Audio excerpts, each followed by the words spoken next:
ስለ አላህ ሐቅ አይደለም ሰው አይደለም ነብያት ወፎችም እኮ ተጨንቀዋል። ሰላሙ አለይኩም ወራህመቱላሂ ወበረካቱ።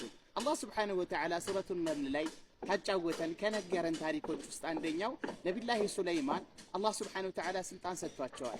ከእንስሶች ጋር የእንስሳንም ቋንቋ ያውቁ ነበርና አንዲት ሁድሁድ የምትባል እንስሳ ነበረች። ያቺ ሁድሁድ የምትባል እንስሳ ምን አለች? ባረከላሁ ፊኩም ወደ ሆነ ቦታ ሄዳ የሆነ ዜና ይዛ መጣች። ሰበእ የሚባል ቦታ የሰበእ ንጉስ የነበረች አንዲት ሴት ቢልቂስ ማለት ነው። ሰዎች ለሷ ይሰግዱላታል። እንዴት ከአላህ ውጭ ላለ አካል ይሰገዳል ብሎ ይህ ነገር ቆርቁሮት ወደ ነቢዩላህ ሱለይማን ጉዳዩን ይዞ መጣ። መልእክትንም ጽፈው ነቢዩላህ ሱለይማን ወደ ኢስላም ኑ ቶሎ ብሎ ጥሪ ያደረገላቸው።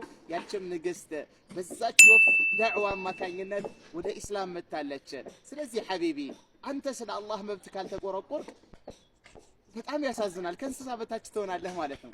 ከሁድሁድ በታች ትሆናለህ። ሁድሁድ የአላህ መብት ቆርቁሯታል፣ አንተም ሊቆረቁርህ ይገባል። ላ ኢላሃ ኢላላህ። ሰላሙ አለይኩም ወራህመቱላህ